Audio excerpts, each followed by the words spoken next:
This show this one is, it's not for the faint of heart.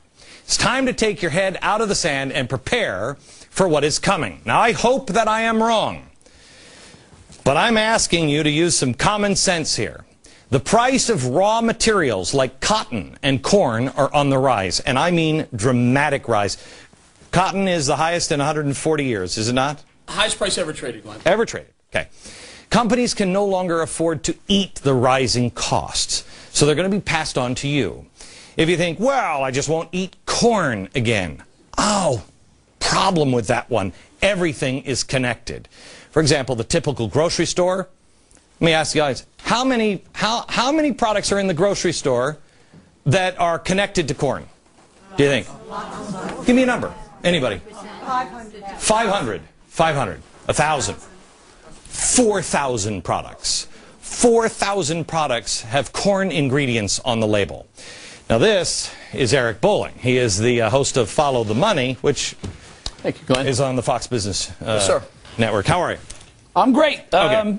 Things are going up. You and I talked about this, I think it was Monday morning. I came in.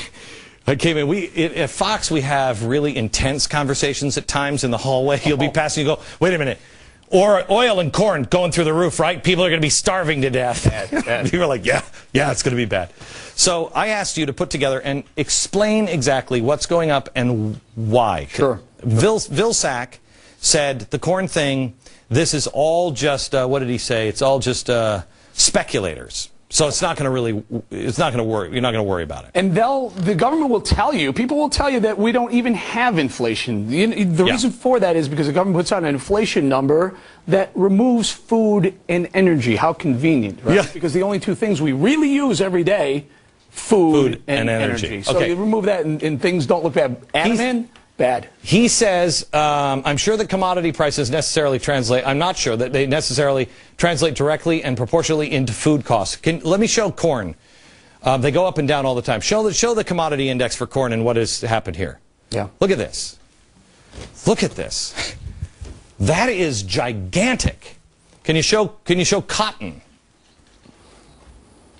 Now all-time high. All-time high. Cotton was huge here. Do we know anything? Did cotton, were prices up? In 1995, there was a bit of a cotton shortage. People, that would be called a panic for cotton prices. They spiked. However, when that happened, guess what price oil was per barrel in 1995? Throw a number out there. 1995, I bet it was like $40, $30. It's probably $15 a barrel. $15. So a cotton spike didn't feel like a brand new cotton spike right now with an $82 barrel of oil and all the other prices going up. Okay. So how many people here do believe that inflation is not happening? You go shopping, right? Yes. Have you noticed the price increase? Have you noticed anything that you've gone, holy cow, yet when you're in there? Anybody going to give an example? Laura, I see you shake. What'd you say? Milk.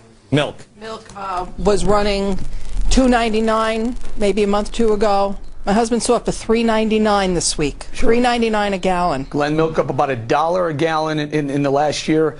A lot of things are made from milk. A lot of cheeses, milk prices going up affect a lot of other things. I want to just go on this.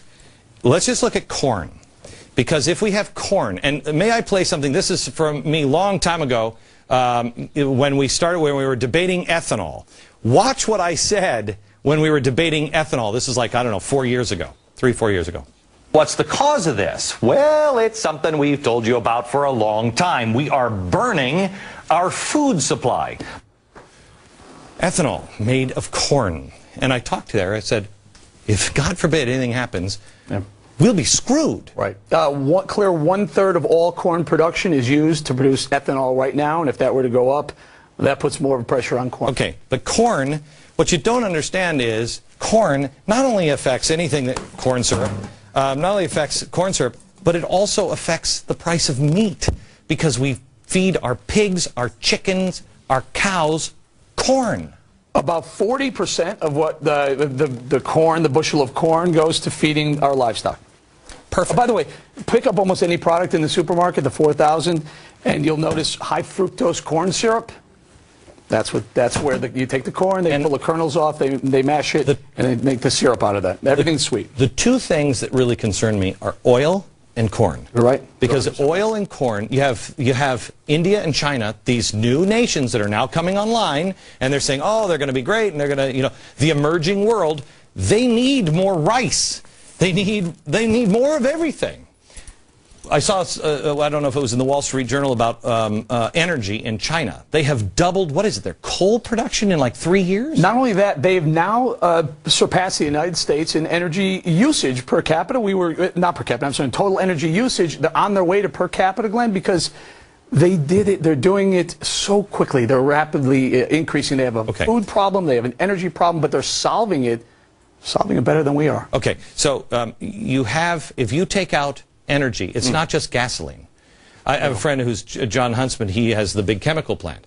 He told me, he said, Glenn, you use oil in the tablets that you take for medicine. Sure. You use oil in everything. Look at it this way. The cotton, at an all-time high, you say jeans, wool, coats, so you say, what about wool? Well, wool prices have gone up too. So you say, how about polyester?